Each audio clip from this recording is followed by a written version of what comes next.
Hey, this is Heidi Dawson. If you love all things health and wellness and style of any kind, hang out here with me each week. I'm obsessed with never-ending improvement, and it's all in an effort to help each one of us live a wildly successful lifestyle.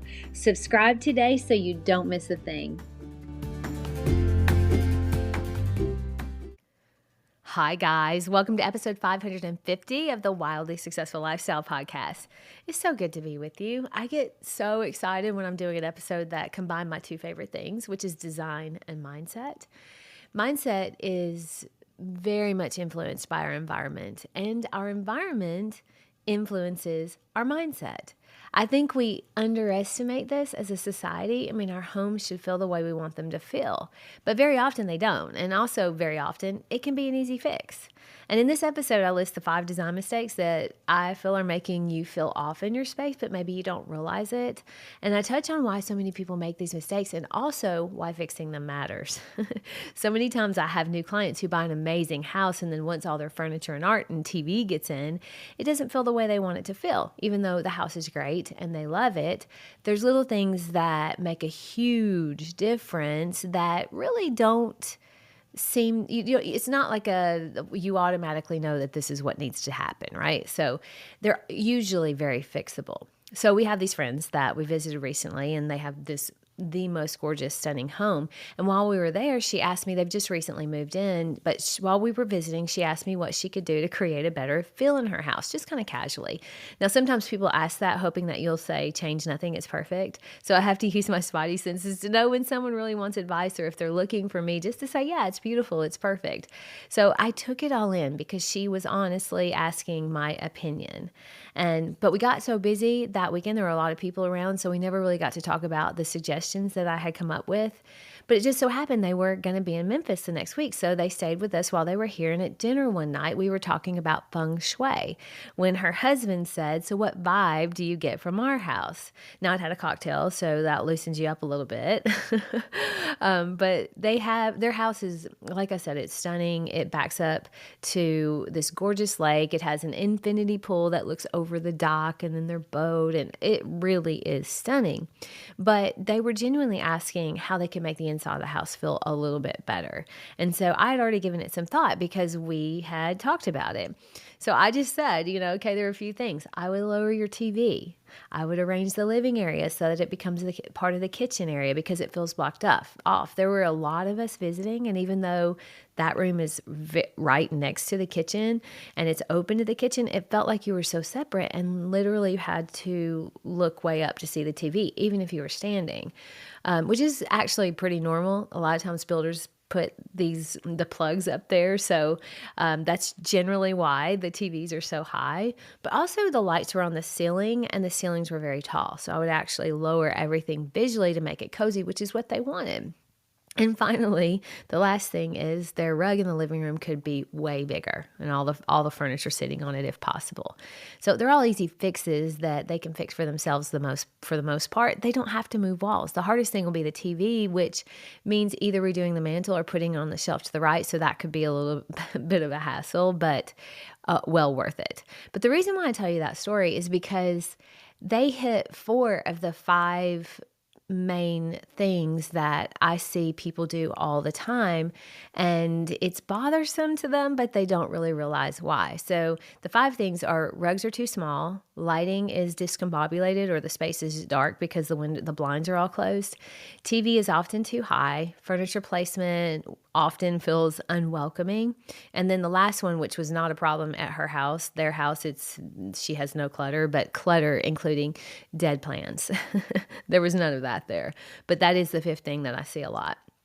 So these are, I see these so much, and they are so fixable. But why are they such a problem? Like, why do so many people do this?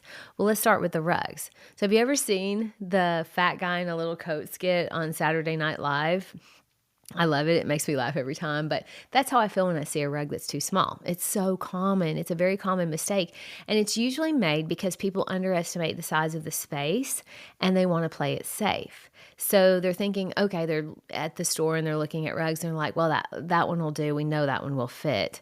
And so they play it safe. Or maybe they're ordering it online. But with a little thought and some measuring, you can take a space from feeling choppy and off to feeling amazing so quickly with a big rug. And for my men who don't want to cover wood floors, it's okay to cover them. It feels really good. And yes, we know you have wood everywhere, so there's plenty left showing. This really is a game changer for most spaces that I see. Now, number 2, lighting being discombobulated. I could do a whole episode on lighting, and I maybe will at some point, but make sure, first of all of your lighting is at 2700 Kelvin bulbs. The new LEDs have that, and even though a lot of the lights are integrated, which I think I talked about in a couple episodes ago, which most of the integrated lights are at 3000 Kelvin, which is pretty cool. I don't love it. It doesn't make you feel beautiful, nor do they make you look beautiful. So if you can and you want to feel beautiful, change your bulbs to 2700 Kelvin. They're on every box you'll look at for light bulbs. So, and sometimes the recess cans will actually have an option. You can change them, to whatever, but 2700 is where I would actually suggest you put them. But also, it needs to be mixed up. Your lighting should have varying levels of light. So your overhead lights, I rarely turn mine on except for the ones that are wall washers. So have lamps, maybe strip lights, where you can do some accent lighting, but everything needs to be on a dimmer. I really do rarely turn most of my overhead lights on unless they're on a piece of art. But also open your shades and your blinds every day, because that feels very closed in and feels very dark, almost kind of depressing to me. I don't like that at all. So that's one big thing that I would say to do every single day. It matters so much for your mindset and your overall happiness. Lighting is one of the most important aspects to your homes. Also a total game changer. Now, TV placement is number 3. It's usually allowed to be dictated by the builder, like I was saying, who just maybe threw an outlet up above the fireplace and called it a day. So that's where you put your TV. But that does not have to fence you in. Honestly, the TV should be somewhere around eye level when you're sitting to watch it. So counter to what I would say about probably 90% of the homes I go in, if you think about it, nobody wants to sit in the front rows of the movie theaters for a reason. Nobody wants to sit, you're forced to look up. So don't force yourself into that. Ideally, it should be eye level when you're sitting. Now, it may mean it goes on the shelf to the right of the fireplace and people can still see it from the kitchen. This is another big game changer. A high TV makes a space feel off every single time. My 4th is the furniture placement, which is trickier. Okay, most people feel you have to build everything around the TV, and you are at the whim of the space that you have, of course. But if a room does, if its main function is watching TV, then sure, let that dictate the furniture placement. But if it's an area where you would like to have your coffee cozily or have guests over for a glass of wine and conversation, then let the TV be a side note. Arrange your furniture so that you have flow all the way around if possible. And if it opens to the kitchen, have it open to the kitchen if that's an option. So maybe having a sofa and 2 chairs or 2 sofas where you have some walk-through from the kitchen.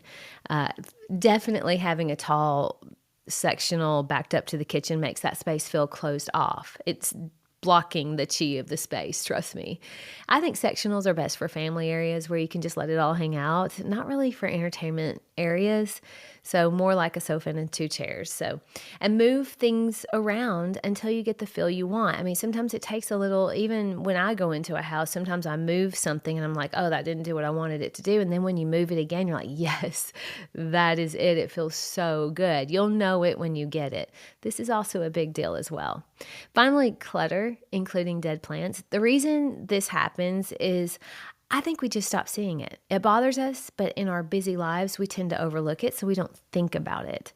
So what I always suggest, and I do this for myself too, is pretend you are having the most important guest of your life over and walk through each of your living spaces with that thought in mind. You will see everything that is bothering you subconsciously at that point. I promise you that. Trust me, I do it.